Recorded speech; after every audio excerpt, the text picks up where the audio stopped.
Hello and welcome to Sway Health, where we bring you the latest insights and interesting stories from the brightest minds in healthcare marketing. I'm Colin Hung, and I'm here in Denver, Colorado, where I've been attending for the past few days the ElevatePX conference. I love coming to this conference because it is 100% dedicated to the patient experience, one of my favorite topics. The conference is hosted by the Barrel Institute, an organization dedicated to improving the human experience in healthcare.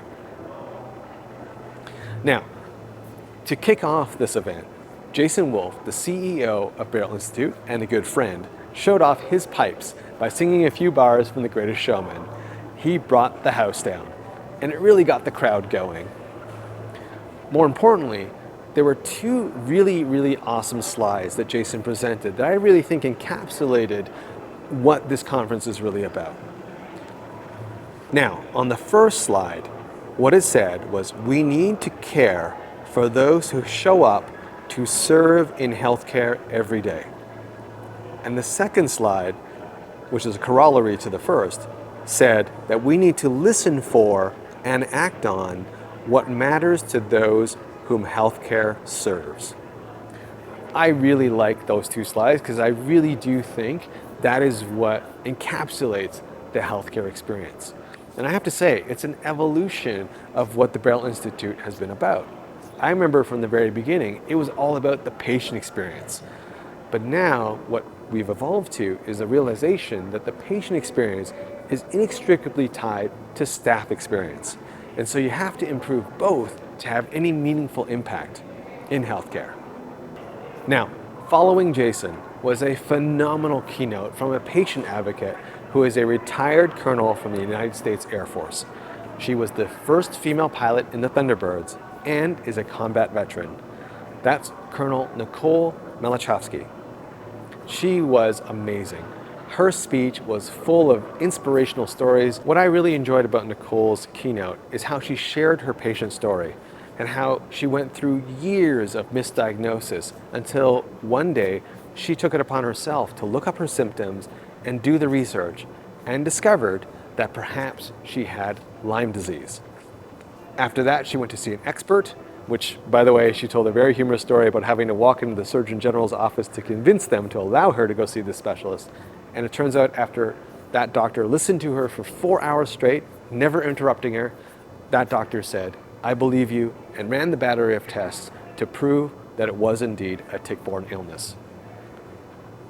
After that, after a very lengthy recovery, Nicole became an advocate for tick-borne illnesses, as well as an advocate for better care for U.S. military veterans.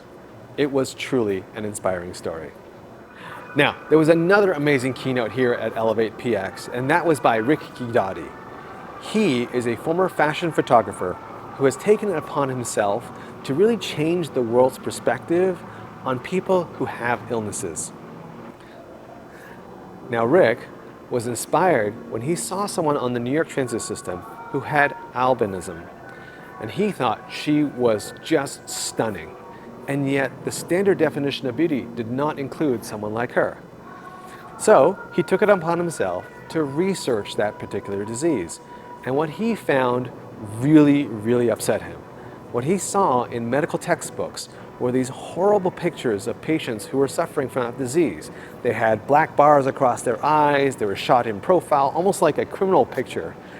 And he was like, I did not see that kind of person on the New York transit system. I saw beauty. And so he took it upon himself to create an organization and use his skills to depict people who have chronic conditions and other diseases in the way that they deserve to be seen, with all of their natural beauty. And in fact, you can see some of those pictures behind me. These were shot by Rick, and they are stunning. His organization, Positive Exposure, really is changing the game when it comes to depicting people with visible and invisible illnesses. It was really inspiring to see all the work he does all around the world. So my overall impression of the conference is that, first of all, it's fantastic. It is amazing to be surrounded by people who are so passionate about the patient experience. My key takeaway, though, is that people here are equally focused on patients as well as staff experience. And that to me was the big theme of this particular ElevatePX conference, is that this dual focus is what is occupying most of these people's time here and a lot of their energy. And they are finding resourceful ways to fund and get their projects off the ground. But here are some of the other reactions that I picked up on and people I interviewed here at the conference to tell us what their perspective was of how ElevatePX went this week.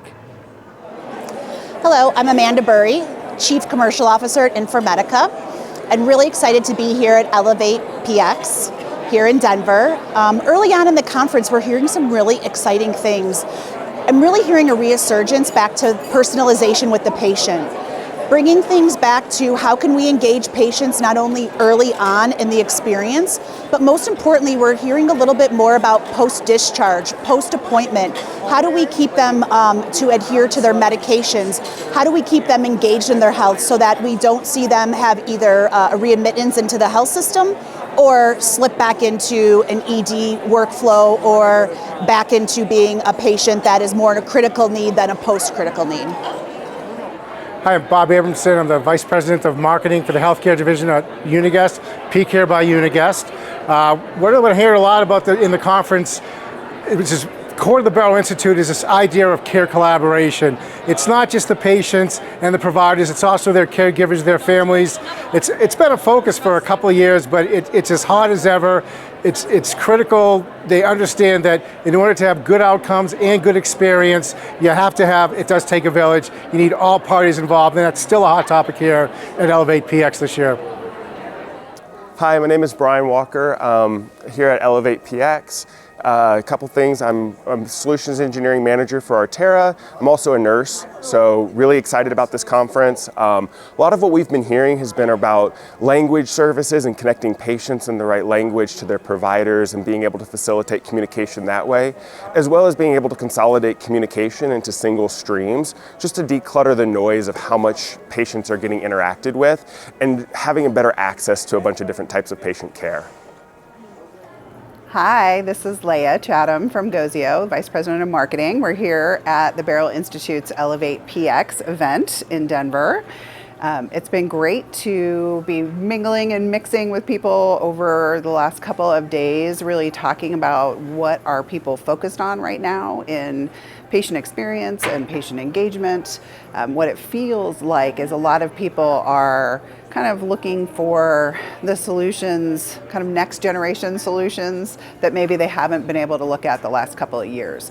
So thinking about meeting patients where they are, how do you kind of personalize some of those experiences, get people from home to the point of care, get people having a better, more engaging experience in the hospital, really thinking about that journey and kind of where technology can play a role in that journey. So it's been exciting to chat with people about what they're thinking about and what they're planning to do now that they're sort of starting to see things get a little back to normal this year. This year feels a little more normal than it's been the last couple of years. So a lot of excitement and energy at the event, I think.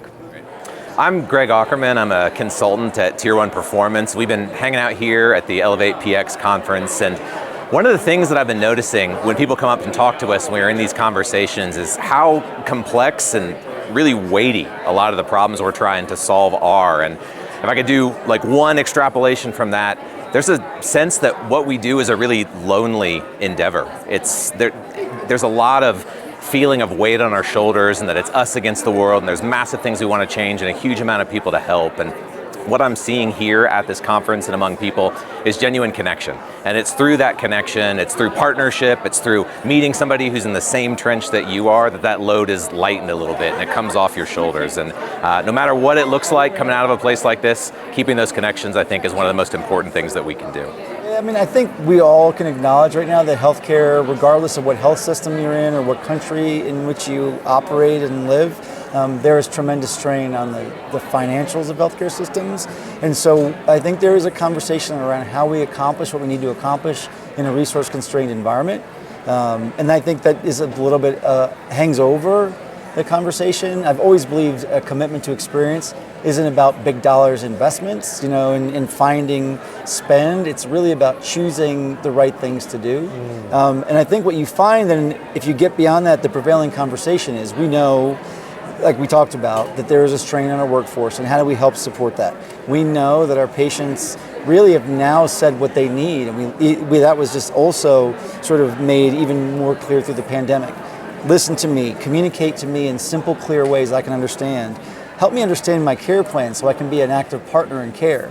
So it's not as if I think new ideas have permeated the conversation, but we've really catalyzed and expanded upon how important those things really were. Hey, I want to thank everyone who came on camera, who gave me their opinion of what they thought of the ElevatePX conference. And hey, if you enjoyed this piece as much as I enjoyed making it, please like and subscribe. Also, head on over to Sway Health, that's Sway with 2 A's, .health, where you can find more great content like this. I'm Colin Hung, thanks for being here, and I'll catch you on the next episode.